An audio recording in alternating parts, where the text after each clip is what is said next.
February 7th, 1984. From ABC, this is World News Tonight with Peter Jennings. Good evening. There has been a significant change in U.S. policy on Lebanon. The president has decided that two things will happen. The Marines will begin to withdraw from Beirut to ships offshore, and U.S. naval forces will have the go-ahead to step up military action against forces attacking Beirut from Lebanese territory controlled by Syria. We go first to Sam Donaldson, who traveled with the president as he went west today. The president has stepped up U.S. military intervention in Lebanon, but in a way clearly designed to provide cover for the withdrawal of U.S. Marines there. In a statement issued in California, Mr. Reagan said he is authorizing naval gunfire and naval airstrikes against any position firing into the greater Beirut area from Syrian-occupied territory. He said he's doing this to show that the forces of anarchy cannot prevail. But at the same time, Mr. Reagan said he has asked Secretary of Defense Weinberger to draw up a plan for the phased withdrawal of U.S. Marines from their airport positions to ships offshore. No date for the beginning of this withdrawal was announced, but clearly the president intends that it be soon. These steps, said Mr. Reagan, are being taken after consultation with the other nations of the multinational force and suggest that they, too, may soon withdraw their forces from Beirut. For most of the day, the president was in Las Vegas speaking on education to secondary school principals and attending a Republican Party luncheon, keeping up with Lebanon through top aides James Baker and John Poindexter, but never saying anything publicly about Lebanon. As he left for California, reporters shouted questions at the president, and at one point, when asked how he could take a vacation at a moment of crisis, it seemed he might come back and say something. But he decided against it. And from Point Mugu Naval Air Station in California, where the policy statement was finally handed out, the president took off for the scheduled 5-day stay at his mountaintop ranch. The president has done two things today. He has laid himself open to charges that he is intervening in Lebanon's civil war by the use of naval gunfire and naval airstrikes. But at the same time, he has offered a plan for withdrawing the Marines from Beirut. In the short run, he's prepared to fend off charges on that score that he is engaging in the kind of cut-and-run operation he said must never occur. But in the long run, withdrawing the Marines will surely help him in his re-election bid. Sam Donaldson, ABC News, Las Vegas, Nevada. Today's decision has been some time in the making, and at the Pentagon, ABC's John McWethy fills in some more of the details. Administration sources say the plan would call for the 1,200 U.S. Marines now based around Beirut Airport to be moved to ships off the coast. There, they would stay. But they would be the last to go, with American civilians being evacuated first, then the forces of Italy, France, and Britain, and finally the Marines, a phased withdrawal. Also part of the plan, stepped-up use of attack planes flying off American aircraft carriers and use of naval guns on U.S. ships. The increased use of force, sources say, is to strike at Syrian and Syrian-backed positions and to signal strong support for the faltering government of Lebanon's President Amin Gemayel. There is, however, growing concern that Gemayel's government will collapse before the U.S. can first withdraw the Marines and then, dropping its supposedly neutral position, actively support him with firepower from a safe distance. Administration sources say the plan has been under active consideration for several weeks and that the U.S. has been consulting with France, Italy, and Britain, the other members of the multinational force. The governments of those countries are all showing signs that they, too, want to get out of Lebanon. In Europe, there is much talk of a United Nations peacekeeping force replacing the troops of the current multinational force. But U.S. analysts say that is not likely to happen. To bolster the American presence off the coast of Lebanon, the Pentagon announced today that the aircraft carrier USS Independence was cutting short a port visit in Turkey and rushing back to Lebanon to join a second aircraft carrier and nearly 24 other U.S. combat ships already on the scene. The U.S. Marines have been in Lebanon for more than a year and a half. Peter? John, thank you very much. ABC's Sam Donaldson is still standing by in Las Vegas. Sam, there's been a lot of pressure on the president to make this decision. Why did he suddenly change direction now? Well, I think, Peter, it was the imminent collapse of the Gemayel government. As you know, on Sunday, the prime minister resigned there. And then, of course, West Beirut was taken over by Muslim forces. And I think the president thought this was a propitious moment to do what he's been trying to do for some time, find a way to get the Marines out of that airport area and out of the landmass of Lebanon. Sam, we haven't had the president's statement for very long, so not an awful lot of time to digest it. But it does sound as if the president is putting U.S. forces in the position to confront Syria more directly if we think events warrant it. Is that correct? Well, Peter, the president's statement certainly says that naval gunfire and naval airstrikes will be used against Syrian positions or any positions from Syrian-occupied territory that fire into Greater Beirut. And, of course, some people will say this is intervention on the side of the Jamail and the Phalangists in the Lebanese civil war. But I see this as a cover for withdrawing the Marines, because, you know, the president doesn't want to lend himself open to charges that he's cut and run, something he said he wouldn't do. And I think by saying that he's going to fire at these positions and get those Marines out of there without too many people complaining about it. And, Sam, what position does this leave the White House in when it comes to putting pressure on President Jamail to broaden his Lebanese government to include his opposition forces? Well, there's a statement, part of the president's statement saying that should continue to happen and that we will reconstitute the Lebanese army when it does. But I don't think many people in the White House believe it's going to happen. As you know, they've tried to put pressure on Jamail for some time now, but he seems incapable of broadening the government and bringing all these factions in. And the president said about 3 months ago in reply to a question on television that if the government collapsed, of course we would withdraw our forces because the purpose of having them would be mooted, and I think that's what's happened. Sam, thank you very much indeed. Well, events have been moving very fast in Lebanon in the last couple of days. Today, the U.S. evacuated about half the American personnel attached to the embassy. 41 of them, they were called non-essential personnel. The Muslim militias still control West Beirut. President Amin Jamal's future, as we've suggested, is cloudy to say the least. Firing around Beirut airport continued today. 1 Marine was injured. And the guns of the battleship New Jersey were turned once again on Druze positions up in the hills above Beirut. As John Donovan reports, ironically enough, in Beirut, it is the Muslims today who are acting as the protectors. This was Beirut at dawn today.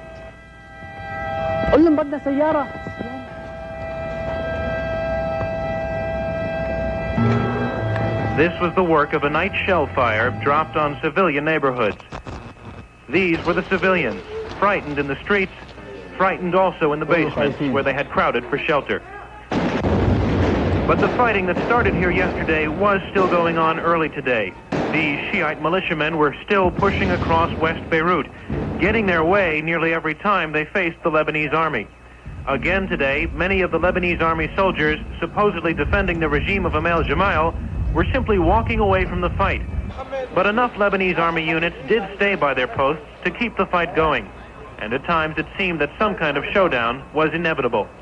But then came the rains, and almost as though tempers suddenly cooled, the fighting suddenly slackened.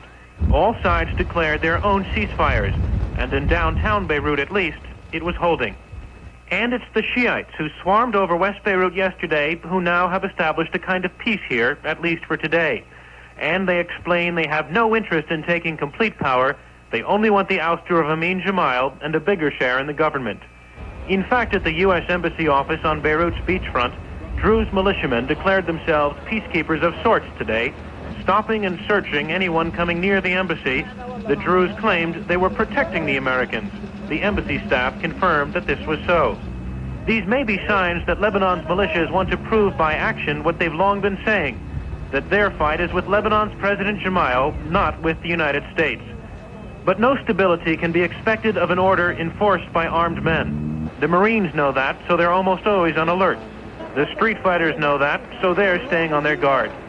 Mostly the people of Beirut know it, which is why so many of them decided to use this relatively calm day to pack up and get out. John Donovan, ABC News, Beirut. Well, there is no doubt that President Jamail is twisting to some extent in the wind. His survival is in doubt because no Muslim will presently serve in the government. Nabi Berri, the leader of the largest Shiite militia, now more than ever is a major player. It is his militia presently keeping the peace in West Beirut, even though that isn't his political stronghold. And then there is the Jamail family militia, the Phalange. It too has the president's back against the wall. It doesn't want him to give in to the Muslims.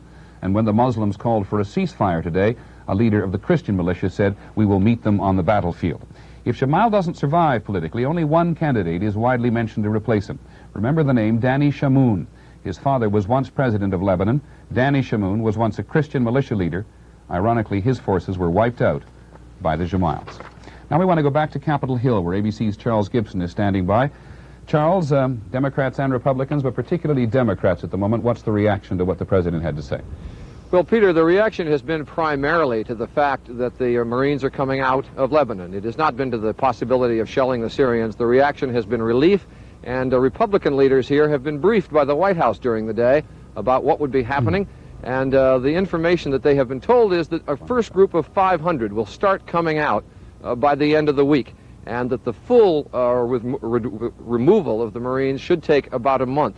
And the reaction has been relief from most congressional leaders, and as I say, the feeling is that this will take the political tension off the situation for now, at least. Charlie, I hate to be crass, but in a phrase, did the Democrats think they've lost an issue with the president? No, I don't think so. I think we're in a holding period, in effect, as far as the political fallout of this is concerned, and I think they feel that it's not going to break either way politically. Charles, thank you very much indeed. And we will be back in a moment with that absolutely spectacular walk in space. This is World News Tonight, brought to you by Kellogg's Fruitful brand. There's nothing different here. I'd say something's very different here. That something is Kellogg's Fruitful brand.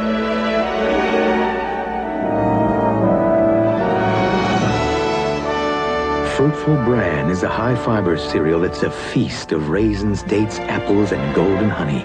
Here's fiber made delicious.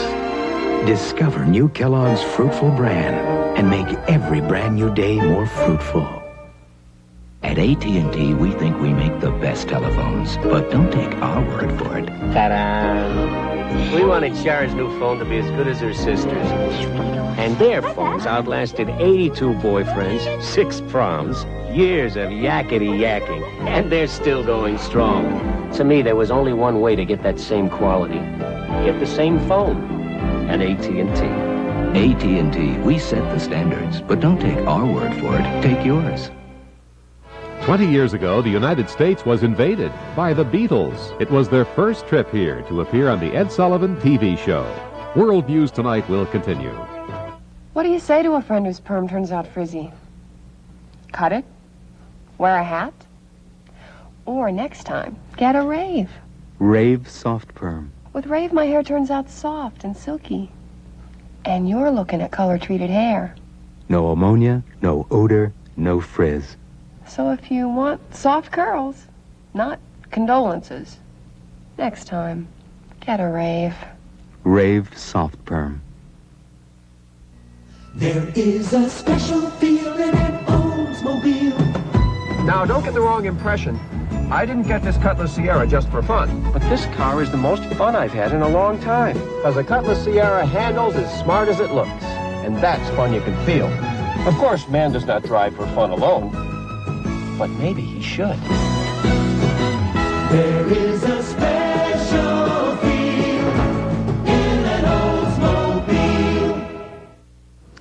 Well, they made space history today. 2 astronauts from the Challenger shuttle became the first humans to fly free in space. No ropes, no straps, just a jetpack that cost $45 million to develop and seemed to work exactly right. Here's ABC's Lynn Scher. After helping develop the jet backpack for more than 15 years, astronaut Bruce McCandless made sure the world understood the importance of his historic adventure. As he glided free just after 8 this morning Eastern Time, he referred to Neil Armstrong's landing on the moon. Well, it may have been one small step for Neil, but it's a heck of a big leap for me. Some leap. Circling the Earth at more than 17,000 miles an hour, McCandless became the first human to fly free in space. Using only his fingertips, he controlled the gentle thrusters that lifted him into the dark vacuum 170 miles high. We sure have a nice flying machine here. Yes, sir, Bruce, it looks... And then he went for another record. 297. A couple more feet to make it an official 300. Come on back in. Oh, this is great. In fact, McCandless got to 320 feet from Challenger before he came back. Then there was time for some fun. You don't want the windows washed or anything while I'm up there? While McCandless flew the backpack, astronaut Bob Stewart tested other equipment, still tethered. Then he, too, took off for free flight. And with crewmen inside as monitors, McCandless tried out a work platform on the end of the remote arm, measuring the stress on the arm when used as a cherry picker for repairs. Today's spectacular success greatly improved NASA's morale and demonstrated that astronauts can be mobile enough to service satellites in the future. But the space agency still doesn't understand why the 2 communications satellites launched by Challenger landed in the wrong orbit. Ironically, those satellites are not candidates for the repair techniques practiced today because they have no fixtures to grab onto. But despite that crucial unsolved problem, here at NASA today, everybody is up and very happy. Lynn Sher, ABC News at the Johnson Space Center in Houston. How much more peaceful up there than down here? Secretary of State George Shultz visited the island of Grenada today. He certainly had Lebanon on his mind, but he was joining in the celebration of Grenada's 10th anniversary of independence. He met with island officials as well as some U.S. medical students who have resumed their studies there. And a one-time resort hotel was officially dedicated as the new American embassy. There was an assassination today in the streets of Paris. A former Iranian general, known to some as the Butcher of Tehran during the reign of the Shah, was shot and killed along with his brother. General Gholam Ali Oveisi was known as a ruthless opponent of the Islamic fundamentalists' rise in Iran. We'll be back in just a moment.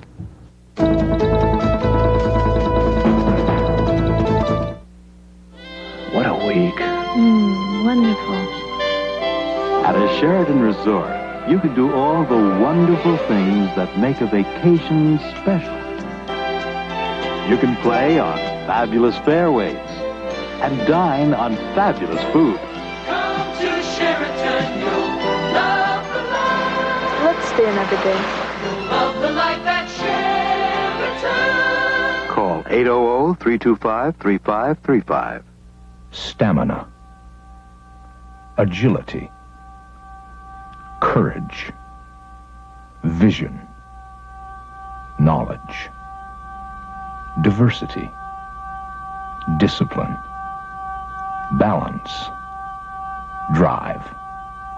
Shearson, American Express. Respected advisors to the serious investor. Minds over money. Now here's our economics editor, Dan Kortz, and in tonight's Money Matters, record red ink in Washington, but some record profit figures in Detroit. The administration's economic big three were finally singing the same song today, but the tune wasn't very sweet. Budget Director Stockman, Treasury Secretary Regan, and Chief Economist Feldstein appeared together on Capitol Hill, and this time they were careful not to snipe at one another. In fact, they agreed those big budget deficits need to be cut. Emphasizing the same point, the Congressional Budget Office predicted today that the deficit will balloon to $326 billion in 1989 unless drastic action is taken. And Federal Reserve Chairman Volcker, in his strongest warning yet, labeled the budget and foreign trade deficits a clear and present danger to the economic recovery. On Wall Street, the Dow Jones Industrial Average wound up 6 points higher for its best gain in a month, but among the 2,000 big board stocks not included in the index, losers outnumbered winners by 3-2. General Motors rose slightly after the company reported record 1983 profits of $3.7 billion. Some $322 million of that will go to GM's hourly workers under terms of a deal made with the United Auto Workers Union. That's Money Matters for Tuesday. I'm Dan Kortz.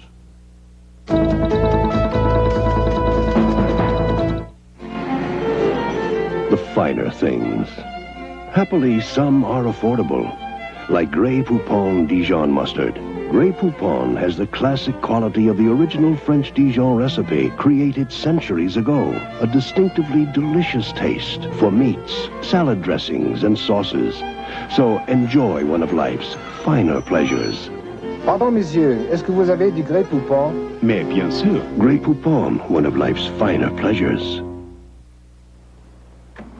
Okay, what's up? We're trying to make some money, Coach. I'm too little to wash cars. Thank goodness for my White Westinghouse dishwasher.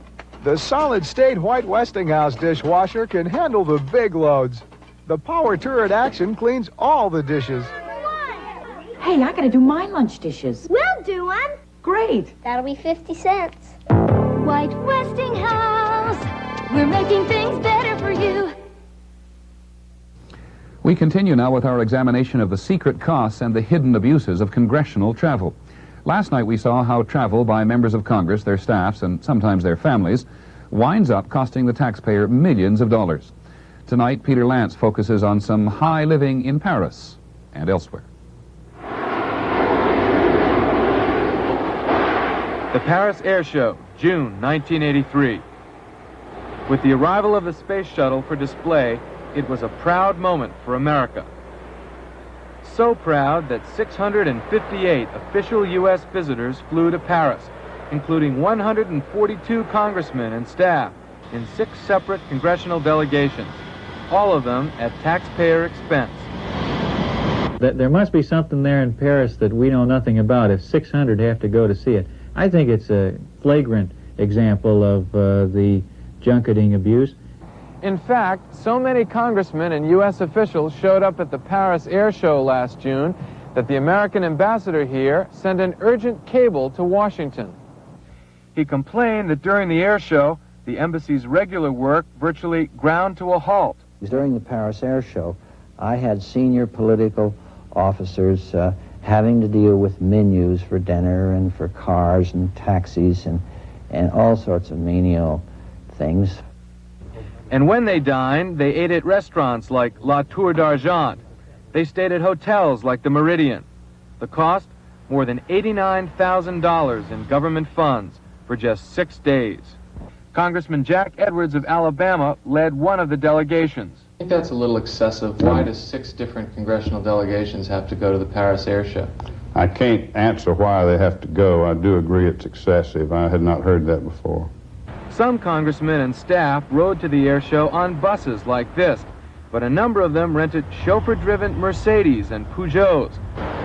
Even Ron DeLugo, the non-voting member from the Virgin Islands, rented a limo. The total cost? More than $18,800. The idea that you would ride around Iowa or Illinois in a chauffeur-driven limousine is out of the question. People would think you were crazy. And yet what happens is that these congressmen, when they get overseas, start acting in a completely different manner than they would if they were at home. Consider the case of John Tower, chairman of the Senate Armed Services Committee. In the past year, Senator Tower visited at least 10 countries, including recent combat inspections in Beirut and Grenada. But Senator Tower doesn't always travel to war zones. And when he travels, he doesn't always ride in jeeps. During the Paris Air Show, Senator Tower had only 3 people in his delegation. Nonetheless, he rented 2 chauffeur-driven cars. The cost to the taxpayer, more than $5,300 for 7 days. Just a month later, Tower took a Pan Am flight to England, where he visited Parliament and spoke at Oxford University. But during that trip, he also hired this car and driver. It's a Daimler 4.2 limousine made by British Leyland and is ideal for VIPs, hence the flagstaff on the front. 7 months after Tower's visit, we rented the same car and retraced his route. We learned that while Tower used the car for some official business, he spent at least 2 days sightseeing. He went up there to see if he could locate his family's graves in a very old village just outside Norwich. Here in Hingham Parish, the senator searched through these records and found the name of a distant relative. The bill for the limousine came to more than $2,000, and all of it was paid for by the U.S. Treasury. Senator Tower refused to talk to us on camera, but through an aide, he said that he meant to pay back the government for the chauffeur-driven car. But because of a bookkeeping error at the U.S. Embassy in London, he never received the bill. Mr. Vice Chairman, may I present my wife, Mrs. Baker? Thank you, sir. Congressmen are allowed to bring their wives overseas to represent the United States at diplomatic functions. But investigators for ABC and the Better Government Association found government money was being spent for shopping assistance to accompany congressional wives on shopping tours. In Rome, we photographed the wife of Congressman J. Kenneth Robinson getting into an embassy limousine with a congressional aide. They drove to Rome's Piazza di Spagna shopping district, and for the next 4 hours, they went shopping, while the chauffeur waited on overtime. The congressional aide using the trunk of the limousine to store their packages. On that particular trip, I certainly feel no qualms of conscience whatsoever. The car was there, the driver was there, and I didn't feel a bit improper about having her go shopping under those circumstances on a Saturday afternoon. But in France, Ambassador Evan Galbraith feels differently. In fact, he's recommended a 50% reduction in government overseas travel. We had 13,000 people come to Paris, official people coming to Paris in the year 1983. And that number could have been cut in half. There are 2 bills in the House to cut the high cost of congressional travel, but neither is likely to pass. In fact, one has been pending for the past 5 years. Peter Lance, ABC News, Capitol Hill. We'll be back in just a moment.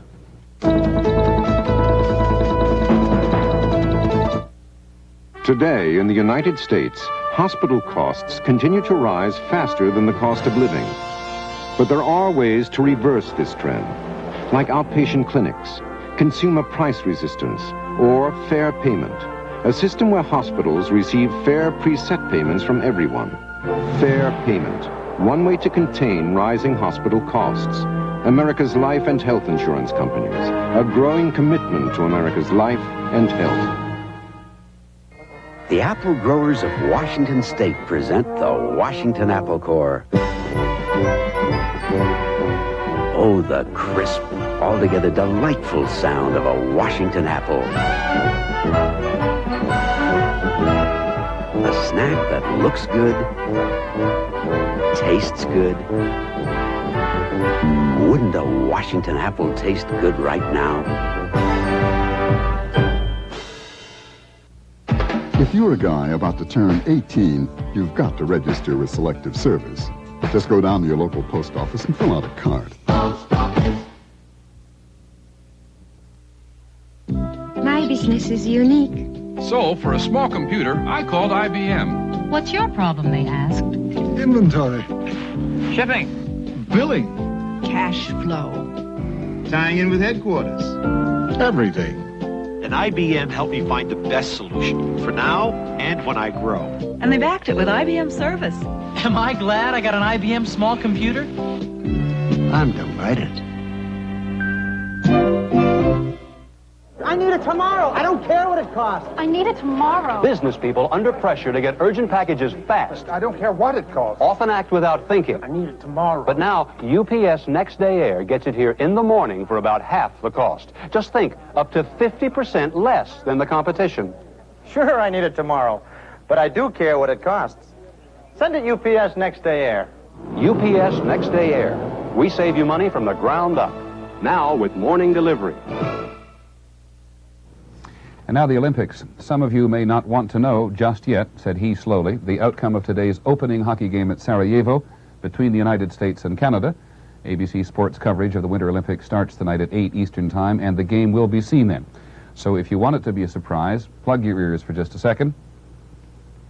For those still listening, Canada won the game 4-2. The U.S. team faces Czechoslovakia next on Thursday.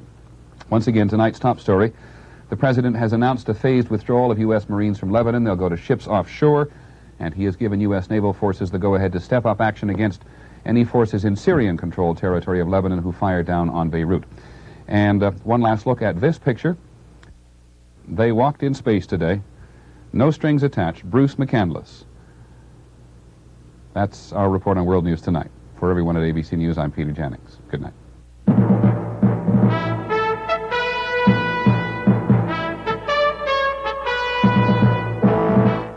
Tonight in the Winter Olympic Games, America's hockey squad make their first Olympic appearance. Scoring sensation Pat LaFontaine, along with Team USA, battles number 3 seed Canada. USA hockey action tonight, starting at 8 o'clock, 7 Central and Mountain on ABC. Hi, I'm Kay Williams, guest host on tonight's Night Owl Theater. Join me at 11 for great movie Honky Tonk. That's tonight at 11 here on Channel 2. Involvement. It's more than just covering the news. It's Allen News, working to your advantage, helping you save money. Stretching a dollar is even harder than it used to be. That's why Channel 2 News has made a special commitment to give you more than just consumer information. Channel 2 is going the extra step to give you the facts that save you money and make your life better. We're working to your advantage because at Channel 2, when you're involved, we're involved. 1952. The Olympic Games were held in